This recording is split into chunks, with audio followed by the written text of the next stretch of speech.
لو في واحدة عقربة بتحاول تخطف منك حبيبك، تتصرفي ازاي في الموقف ده علشان تمنعي الجريمة دي من الحدوث؟ لايك وفولو وتعالي اقول لك. ركزي معايا الله يبارك لك. خلينا نفترض ان انت اسمك سارة وحبيبك اسمه كريم والعقربة اسمها منى. سوري يا منى، هي جت كده. اول حاجه هتروحي تعملي اكونت فيك وتخشي على منى تبعتي لها: انا صاحبه ساره اللي هي مرتبطه بكريم. صاحبه ساره اتخانقت معاها وجت قالت لي على حاجه مهمه جدا، قلت لازم اقولها لك. صاحبه ساره قالت لي ان ساره عامله رهان مع كريم ان هو يقدر يعلقك بيه ولا لا، وكل يوم بيوريها الشات بتاعكم وبيسمعها المكالمات. انا ما اعرفش ليه هم عاملين الرهان ده، بس انا حبيت اقول لك عشان احنا بنات زي بعض. واول ما تشوف الرساله هتعملها بلوك على طول. البلوك هنا ده بيدي مصداقيه للموضوع اكتر. خلصنا احنا كده؟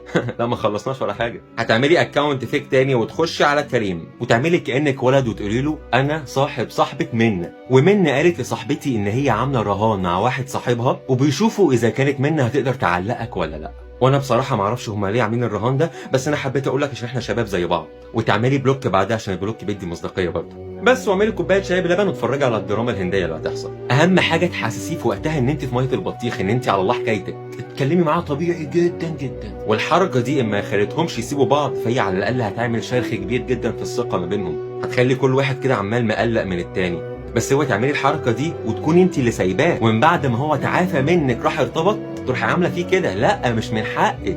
انا بتشعبط في رضا ربنا، انا مش ناقص ذنوب. واهم حاجه معا للقضاء على العقارب، وربنا يقدرنا على فعل الخير.